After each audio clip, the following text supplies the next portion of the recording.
Yeah. And were you surprised that she had appealed the result of it? Yeah, I was really surprised by that. I mean, I've been in some fights where uh every single person in the crowd, the owner of the organization, the fighter, their coaches, every single person comes up to me and they're like, "We don't know why they gave her that call. You won every strike, you won every takedown, cage control. It doesn't make any sense." And it never even crossed my mind to go back and to fight the commission and to try and overturn the fight.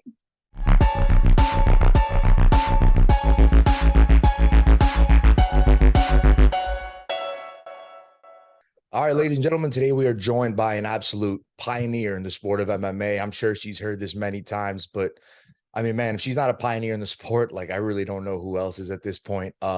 She was a U.S. Marine as well. She served for this country.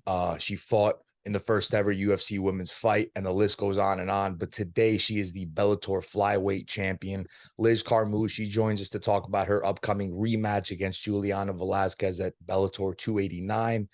December 9th, if I'm not mistaken, which is about a month from now exactly, right? How's everything today? Everything's great. Just got done with some hard jiu-jitsu rounds. The top place, Gustavo Machado's in Norfolk, Virginia. So making my way around all of Virginia, kind of getting to know all the different people, so many talented ones, and it's just getting me ready for December 9th. Yeah, definitely. I mean, you just brought up the training, right? I see you've been grinding it from your Instagram and everything's been going on in the camp. But like the fitness aspect, something you seem to always have dialed in, always look like you're in good shape, ready to go. But it seems like almost that's something you would enjoy even if you weren't a fighter, right? Am I wrong? Like if you weren't a fighter, that would still be something you like to do, right? To stay in great shape because you were a Marine. That's kind of like the lifestyle almost. Yeah, and honestly, you know, outside of even thinking of like fighting, I'm thinking about the long-term investment and our longest. The thing we're going to live with the longest is our bodies. So even Right. if I didn't have MMA, I don't want to be that 50-year-old person that like can't move, is always in pain, drugged up all the time. I want to be as healthy as possible. I want all the crazy activities I'm doing today. I want to continue to carry on as long as I can. Yeah, for sure. And that makes absolute sense. I mean, health is wealth, right? And Exactly. speaking of training again, how has the camp been, right? We're about a month away from your first title defense. How's the whole preparation been? It's been great. One thing that I'm doing different this fight camp is I left San Diego. I've been in San Diego for my entire fight career, so almost 13 years.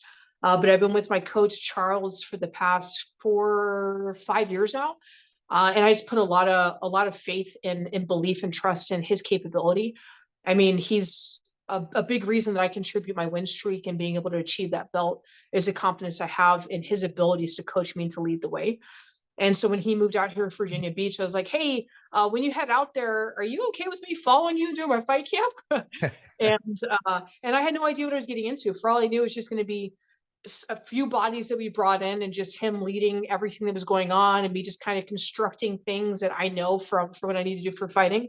I didn't realize the depth of the talent that's out here. I had no clue. First of all, there's so many jiu-jitsu academies and so many Muay Thai academies, MMA. I had not like I'm looking up stuff. I'm like, like cardio kickboxing. I'm like, I might have made a mistake, but I'm in it. So I did, and like I'm like, oh no, there's great people out here. And then they're so willing and want to help out as much as possible, and they're sacrificing time with no anticipation of anything in return, and the enthusiasm they had is infectious, and it's great. Every time that I come in, I it's something new that we're learning all together and having a lot of fun doing it.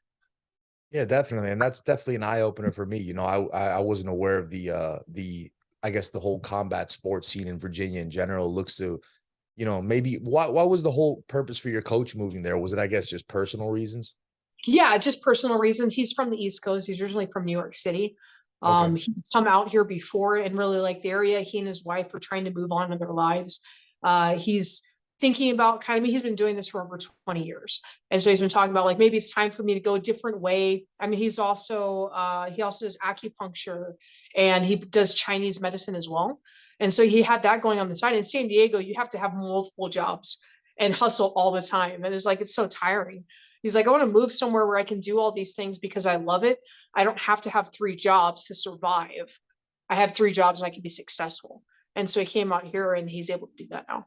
Yeah, absolutely. And I'm glad that it's, things are working out for the both of you. And, I guess back to you, right? That's where everything here lies, right? We got a big fight coming up. I kind of want to, get into you know, you got a lot of accomplishments, right? Just overall as a fighter. But in the last fight, you won your flyweight championship, right? Again, you've done a lot of things in your life, but where does that sort of rank in your life, you know, that accomplishment of getting that done? Because, you know, it was something I'm sure you wanted for a long time. Yeah, it's definitely up there. I mean, a lot of the other accolades that I have was just my willingness to be there. You know, what I've always tried to venture for was to be a champion in my weight class, whether that was 135 or 125. That was always the ultimate goal. That's always I was working for, is to be the best. The other accolades that fell into place was just, hey, can you take a 7-day notice, 9-day notice fight? Are you willing to do this? Yeah, sign me up.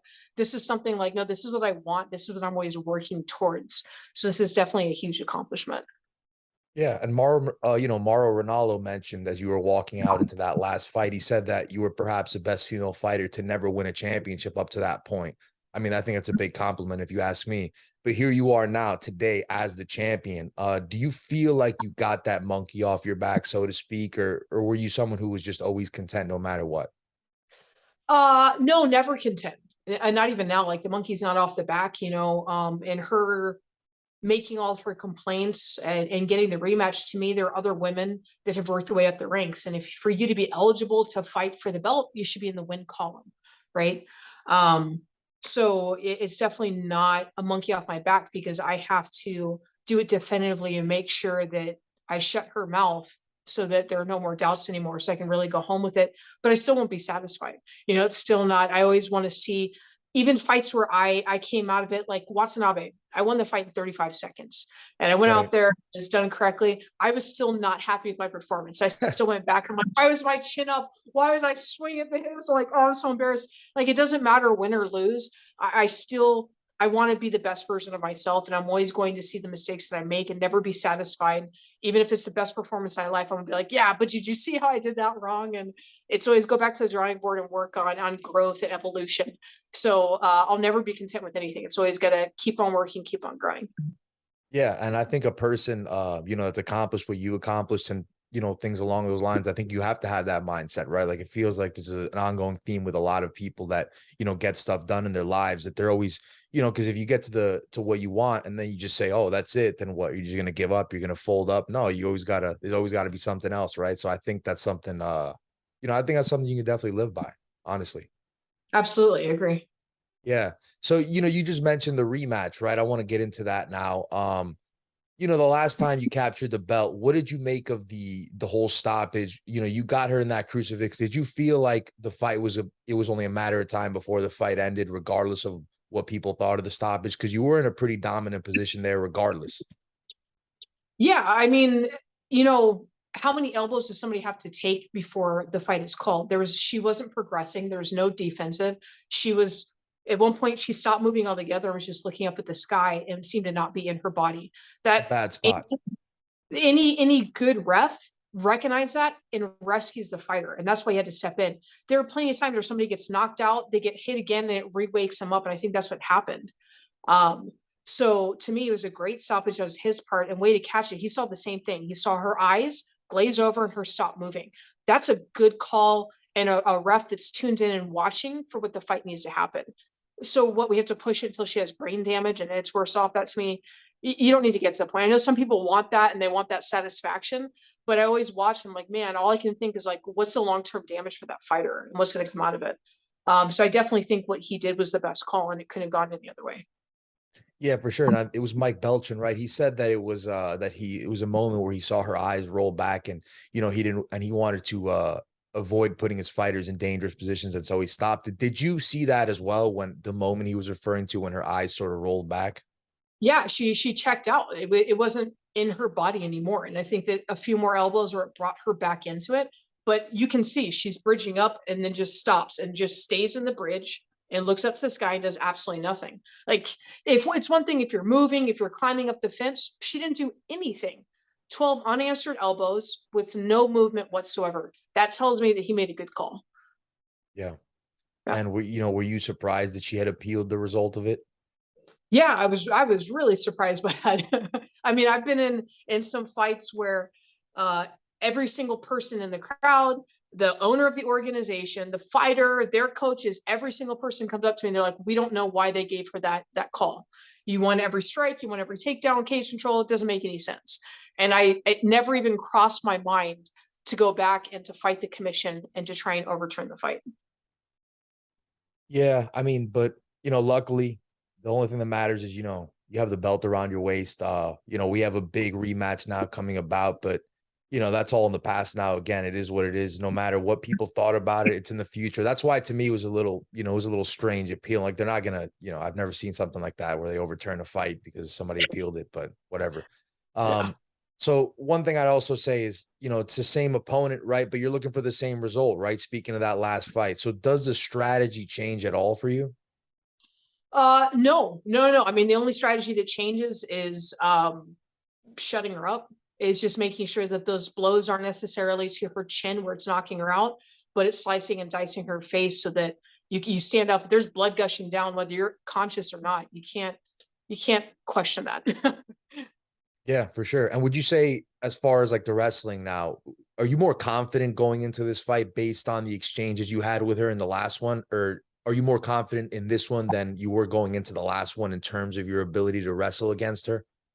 I wouldn't say more confident. I'm trying to treat this as if it's a brand new fight again. As much as we now have a history and we can go off of that, and there can be animosity on anybody's part, I still treat it as though it's a brand new fight and still look at her as though she's a judokan and I'm somebody that's trying to capitalize and keep this belt. In my mind, I'm going out there to fight for the belt. I don't have the belt yet. I'm going to go fight for that belt and treating it just as if I did before. Yeah, and this fight, the last fight, I mean, listen, it was battles in the striking, battles in the clinch, battles on the ground. Like, are you expecting another one like that this time around? Yeah, if anything, I expect her to be more cutthroat and more hungry for the finish than she was before. Whereas before, I think she's a little bit lackadaisical, thinking that she had the easy win, she was enjoying life, and I think now that was kind of a wake up call for her. So she's going to be more aggressive and really wanting to hurt me. Yeah, and just speaking of more stuff in regards to the last fight, things that I personally saw, it looked like the kicks, like a lot of those kicks neutralized things that she was doing in the stand-up, right? Is that, obviously you don't want to give away your game plan, but is that a weapon overall that you're still looking to utilize in this fight, the kicks? Yeah, absolutely. Still, it's something I'm looking to use, but it's also something that if she has the right coaching and if she's being smart and intelligent and working from her mistakes, she's going to look to shut that down. So I can't just rely on that. I'm expecting her to try and shut it down and to have to adapt because of that. Right. And then, in the last fight, I think Big John brought it up several times on commentary. So I'm just curious to get your take on it. And just, I guess one of her attributes you would say is she seems to like really like to use the left hand a lot, right? What did you make of her left hand? Like, was it more powerful than you think, or was it just that she had good speed? Like, what was it about it? Not as much as powerful as much as she's good at using angles to feed you into it. And finding the timing of like when your feet, like when I would settle and I would be going for a kick and not having set it up correctly, she was able to catch the timing and land me on my butt. Not necessarily that it's rocking me or hurting me, but doing the correct timing of catching me when I'm off balance, which is a smart movement and a fast movement. Yeah. And then in the first fight, obviously you started off pretty well in the first round, especially early on. Did you feel sort of a momentum shift, or were you like, all right, no, everything's going fine, just keep going according to the game plan? No, if anything, in the first round, I felt like I was chasing her the whole time. I felt like this was a running drill that we were doing, getting warmed up for practice rather than fighting. And that I was chasing around the cage the whole time. And then I started to feel like we're finally getting into exchanges. And whether I'm winning or not, I always kind of look at it about if I don't finish this fight, going into the decision, we're human beings and they're human being judging it. They can see it however they want to.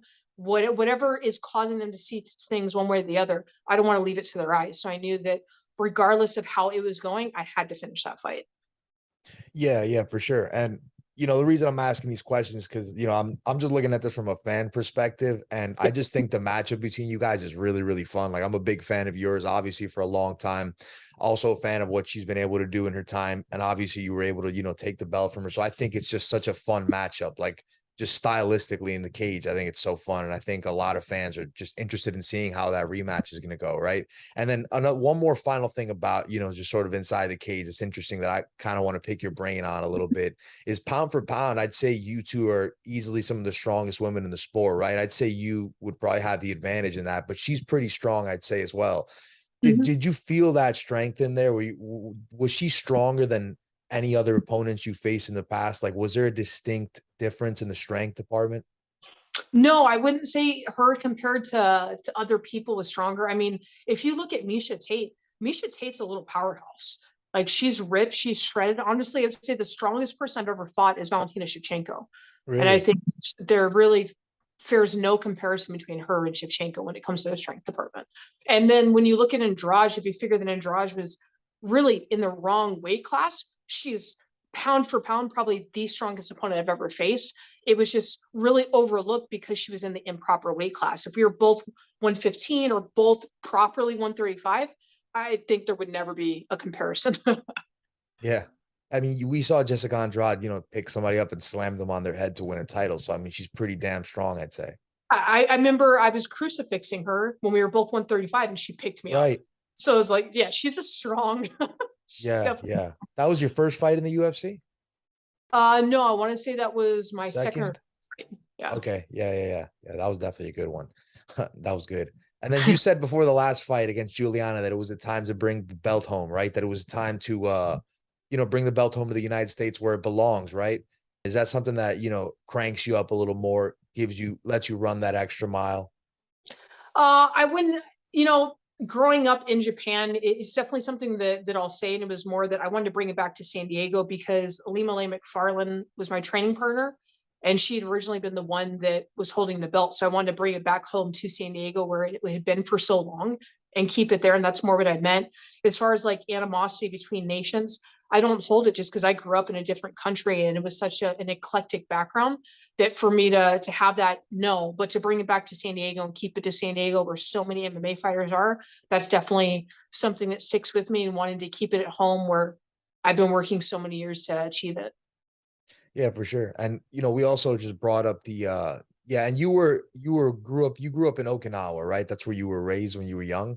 Exactly. Yeah, that's definitely interesting. I don't know too much about that part of the world, but I'm sure it's way different than like here in the United States, right? Big time. Yeah. Yeah, for sure. I would imagine. So, you just brought up the UFC, right? Like I think it was a couple, or I brought it up a couple questions ago. I think it was regarding the Jessica Andrade thing. You've competed at the very top of the top promotions in the world, right? Would you say that the competition you're going up against right now is just as strong as when you were at the top of the UFC as well? Like, is it the same, do you feel? Yeah, absolutely. I think that one thing that Alima did so well was start to breed the depth of the division. She really wanted to Yeah. bring up everybody in 125, and she did a really good job of nurturing that as well as Bellator. And Bellator started to sign people from all the organizations and bring them over. There was former UFC fighters that got cut for one reason or the other or wanted to leave their contracts. People there in Invicta, people in LFA, you name it. Bellator has brought together and brought these top level females and started to build up their careers. So it's it has just as much depth, just as much opportunity and skill set as it does in the UFC. Yeah, absolutely. And I think that's something that I ask, and I think it's important for people to hear because I think, people that just watch, big promotions like the UFC, they're really missing out because there's really some great talent in Bellator One, Ryzen, PFL. Like it's insane the amount of great fighters that there are out there. So No, I totally agree. I think a lot of times everybody thinks the pinnacle of MMA is UFC, and that's where they want to get is into the UFC, and they really overlook the opportunities that the other organizations offer and the skill set that some of these organizations are like feeders for the UFC, but other ones are doing just as good a job building their own skill set and don't need to be a feeder for the UFC and can have just as much credibility. yeah, absolutely. I agree with that 100%. And listen, we do appreciate you coming on the show. We know that you're very busy, so we're going to ask you a few more questions. Again, we do really appreciate the time. So I want to ask, just you said that you were, I believe, a journeywoman. You said you consider yourself a journeywoman, right? Because you've been through so much, you've fought so many people, right? Do you Like, how do you feel? Do you see an end to this great journey that you've been on anytime soon? Like, I'm not saying, are you going to retire anytime soon? But I'm saying, like, do you see maybe like a 3-year window, a 5-year window, something like that? Yeah, I don't want to really put a cap on it and put that, but it's Sure. some this chapter does have to close and it has to be other possibilities. I know one thing I love doing is I love teaching and I love coaching. And for me, I know for some fighters, coaching at the same time or teaching at the same time that they're training takes away from them. But oftentimes for me, it helps focus the mistakes I'm making in training. Like when I have somebody and I'm showing them something that I'm working on, I'm like, oh, that's why this has been messed up this whole time. So I always see that as a possibility for the future and definitely a potential for what the next chapter could hold. And then I'm also doing this nonprofit with my wife to offer service dogs for autistic children and veterans. And so that, that needs somewhere to go. And we're starting to build those roots and nurture that. But at some point, it has to take growth. So at some point, this chapter will have to close, hopefully not too soon, but it's definitely at some point it's going to have to happen. Yeah, I'm into that. And I think that's a beautiful thing what you're doing, with those with the service dog you said for autistic children, and who else was it? And injured veterans. Wow, that's a great thing. I think that's a great idea as well, right? Because we know dogs could be very helpful in more ways than people could think. Absolutely. Yeah, absolutely. So a couple, like 2 more questions here. You said that you are a strong cannabis advocate, right? Especially in the world of sports. When did that love for it begin? Like, and as far as like, do you have any sponsorships? Like, what's the deal with all that stuff? Yeah, so a few years ago, there's a nonprofit organization called the Road Warrior Foundation, and they do adventure therapy for veterans. One of the guys that runs the programs and helps through that system, he and I trained together in jujitsu. And he was just noticing like I'd be banged up, and he's like, "What are you doing for all this stuff?" I'm like, "Just grit through it like I did in the military. Like I'm not that Motrin ibuprofen person." Right. He's like, why don't you try CBD? I'm like, hey, dude, I'm not looking to get high. Like, I'm in the UFC. I'm not looking to get cut. He's like, no, you're not going to get high from any of this stuff. And I'm like, I don't know, man. But I watched him and he was doing he was a professional in the way that he was able to present himself and to work through the nonprofit. He was also just a great person and somebody that I really admired. So I'm like, wait a second. I mean, this isn't like a guy that is just sitting on his couch being lazy all the time. This is somebody that can go on and hold this professional lifestyle and help people at the gym all the time. Like maybe he's not getting high all the time. So I went off his advice and started doing some research in CBD. I tried it out myself and realized just how many benefits that I was gaining by using it and how I was reducing my inflammation, helping me sleep, reducing anxiety. And I realized just how ridiculous it was that I was ever refuting any of the information he was offering me. And just the idea that I put it off for so long. And then I just fell in love with everything it was able to offer me without all these side effects and consequences by using it. Yeah, and I'm sure that now that you've dove into that world, that there's a huge misconception, right, between the use of CBD and like, THC getting high and all that, right? I'm sure you've witnessed that yourself. Yeah, and I even know people who are big THC users, and maybe they're not smoking all the time, maybe they're doing edibles, drinks, all that stuff, but you would not know it. They're the most productive people I know. So there's definitely, I mean, with anything, like you have people that drink and they're just mellow out and they sit, they just people watch, people that get violent, people that do Yeah. crazy stuff. It's anything can foster who you already are. And everybody wants to make an excuse to blame other stuff. But if you're a lazy person, yeah, it'll make you lazy. If you're a productive person, it's only going to do more of that. It's who you are. So I certainly think that that mindset that everybody has for it is just like anything. It's a stereotype, but we have to look at all the people in it, not just 10 people that represent it. Yeah, 100%. And I think it was like Joe Rogan that said something similar to that. Like anything could be a drug if you overuse it, right? Like alcohol could be the same thing applied to alcohol, food, overeating. So you could really apply that to anything. I think it just is based more on the person, right? Like what kind of person are you? If you're a lazy person, it's gonna make you even lazier, right? So I think you're right about that. And my last question is we're a month out now, right? You defend your flyweight championship in a very highly anticipated rematch. I mean, do you have any final messages for the fans that have supported you for all the years going into this fight? To your first title defense. It's a special fight. Yeah, I say for all of them, just first of all, just a big thank you for being with me through this journey. I think that many people, and I even had previous coaches that thought I was just going to be a journeywoman. I was just going to pave the way for future champions and never be that person. So I hope that they tune in December 9th so we can change that mindset and continue holding this belt.